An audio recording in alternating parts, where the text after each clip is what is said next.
Fala pessoal, tudo bem com vocês? Esse é o quinto episódio do podcast Alma Digital. Eu estou aqui com Allan Kardec de novo e hoje a gente vai falar sobre o tema sobre o perispírito, né? Para quem não sabe, o perispírito ele não deixa de ser uma substância, né? Um corpo assim que envolve o espírito. Aí a gente vai estar tirando aqui as principais dúvidas relacionadas ao perispírito. Beleza? Então, bora lá começar o quinto episódio do podcast Alma Digital.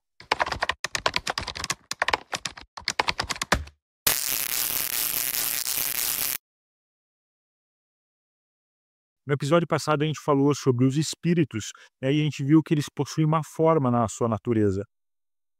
E a gente viu muitas diferenças entre o nível do espírito superior, né, que é capaz de fazer qualquer coisa, comparado com um espírito do nível inferior, né, os espíritos inferiores. A gente sabe também que os espíritos, eles são formados todos da mesma forma, né, e as leis acabam funcionando iguais para todos os espíritos. Só que mesmo assim, os espíritos mais apegados à matéria, eles acabam, se queimando no fogo, né, sentindo a pressão da água quando mergulham nos oceanos, entre outras sensações que eles possam vir a sentir. Por que que existe a minha questão é, por que que existe essa diferença, né, já que os corpos espirituais, eles são feitos da mesma forma e respeitam as mesmas leis?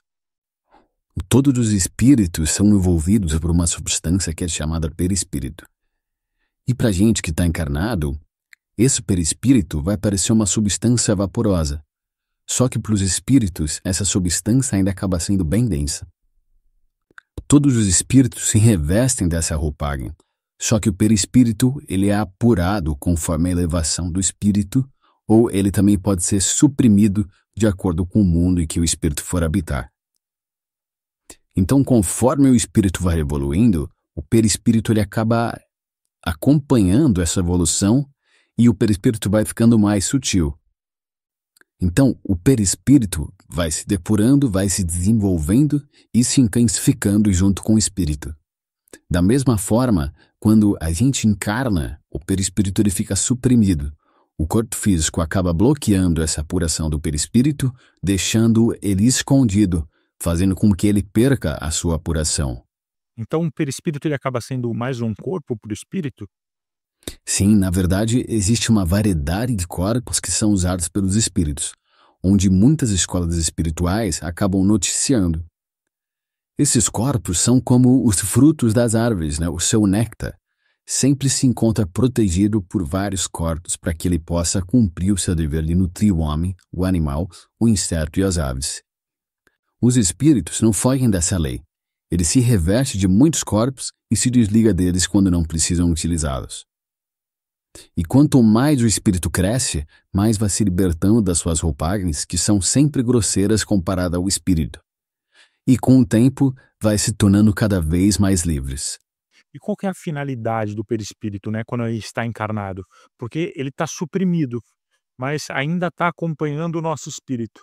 O perispírito tem um grande valor, porque já acaba nos protegendo de certos enervamentos ou contrações que o espírito poderia sofrer sem a sua proteção.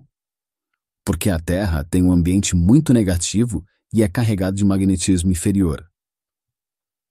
O espírito se reveste de corpos de acordo com o ambiente em que estaria ou que ele vai trabalhar. O perispírito, para o espírito, é uma veste ainda muito grosseira, enquanto para o homem ele ainda é invisível. É uma substância delicada que tem um poder ideopático e obediente à alma que usa como uma veste temporária. E ele acaba se unificando em torno do espírito pela lei da atração. Só que ele também tem a função de ser o intermédio entre o corpo de carne e a alma. E é por meio dele que o mundo físico é vitalizado, como a própria vida instintiva dos órgãos. Na verdade, o perispírito tem muitas funções, e ainda existem outros pormenores que com o tempo vai acabar sendo revelado para a gente. E de onde que o espírito ele tira esse envoltório semimaterial? Do fluido universal de cada globo. E esse é um dos motivos pelo qual ele não é o mesmo em todos os mundos. Os espíritos conseguem mudar de envoltório como a gente troca de roupa. Então, quando os espíritos mais superiores eles vêm para o nosso meio, né, para o nosso plano, eles se revestem de um perispírito mais grosseiro? Sim, claro. Eles precisam se revestir da nossa matéria. Para cada mundo, o magnetismo que envolve os espíritos são diferentes um do outro, e a evolução dos povos que habitam determinado mundo, que faz com que esse magnetismo mude. Os fluidos são correspondentes à escala evolutiva dessa mesma humanidade. No mesmo mundo, de país para país, já existem diferenças. Imagina de um mundo para outro. A gente pode afirmar que de pessoa para pessoa, esse campo fluido já sofre alteração. Então o magnetismo de um planeta ele pode mudar com a evolução dos seres que vivem nele. Sim, tudo se depura pela força do progresso.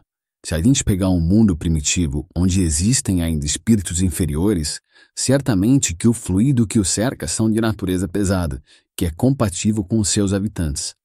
Existem muitos espíritos que vêm na Terra em trabalho de assistência, que são espíritos muito elevados, que quando chegam no nosso mundo precisam mudar sua roupagem fluídica para poder suportar o ambiente, igual a uma pessoa que sai de um lugar muito quente e entra num lugar muito frio.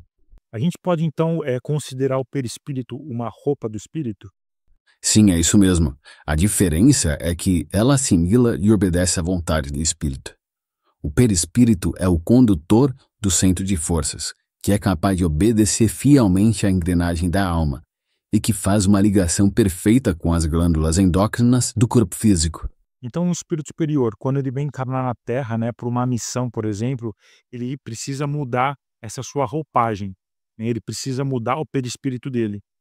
Ele não sofre nenhum impacto com isso, porque ele está saindo de um ambiente leve, né, para um ambiente mais denso, mais sufocante. Qualquer espírito de natureza superior que for encarnar na Terra precisa trocar sua veste de luz por uma mais densa, para evitar um impacto mais forte de luz com as trevas. E certamente, quando ele troca essa veste, ele renuncia. Ele começa a sofrer uma agressão do próprio ambiente que ele aceitou como moradia. Só que a sua capacidade de amor ultrapassa todas as investidas do que a gente chama de trevas. Só que o mesmo não acontece com os espíritos primitivos, que não conseguiriam suportar viver em um mundo altamente evoluído. Eles acabariam perdendo a consciência e de nada ia servir a sua estadia naquele mundo. Então acabaria sendo inútil a encarnação desses espíritos nesses mundos superiores. Então Jesus ele deve ter sofrido muito, né, quando ele acabou encarnando aqui na Terra. Como você acha que sentiria um homem civilizado que ele precisasse vestir uma roupa de couro cru e ainda precisasse exemplificar a vivência do amor e do bem para todas as criaturas? A cruz para Jesus acabou sendo quase nada comparado com o ambiente negativo, com o magnetismo denso da Terra. Quando ele orava, a sua vibração atingia o ápice do que se pode atingir na Terra. Ele chegava a transpirar sangue devido à violência do ambiente. Esse invólucro semimaterial do espírito pode tomar uma forma determinada, né, e ele pode se tornar perceptível? Sim, ele toma a forma e o gosto do espírito. E é assim que ele aparece algumas vezes pra gente, tanto em sonho como acordado em estado de vigília.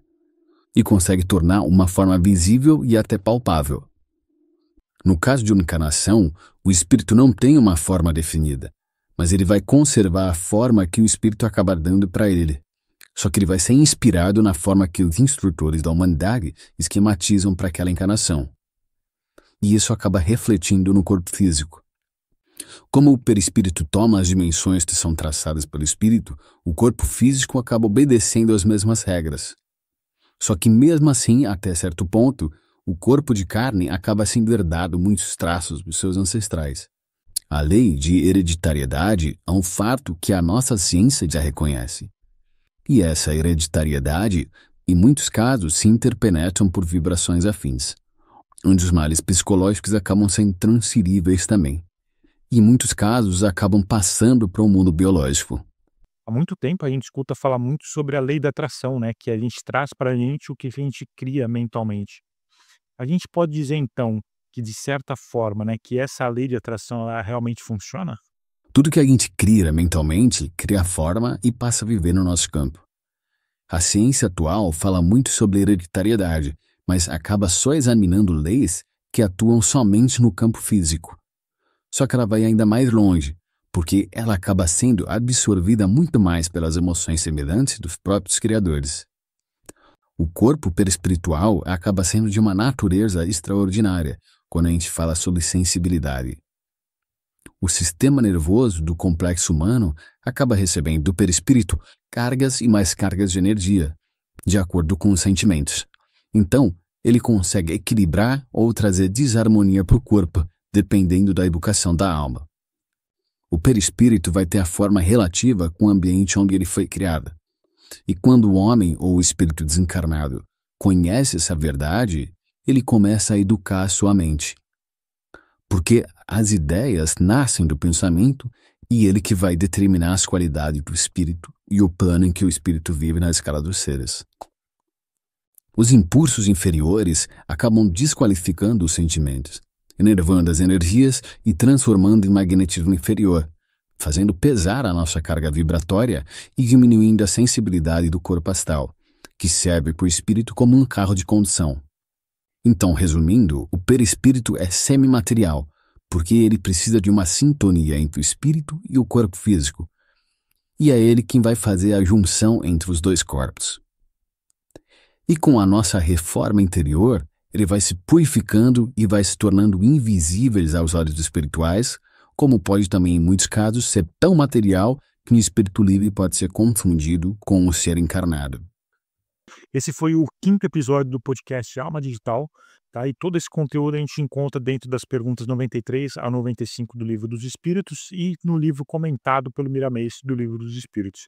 Beleza? Se a gente deixou aqui de falar alguma coisa que você tenha dúvida, pode deixar aqui nos comentários que assim que der eu vou respondendo. Beleza, pessoal? Agradeço a todos que chegaram até o final do vídeo e aguardo vocês então na semana que vem. Valeu, pessoal!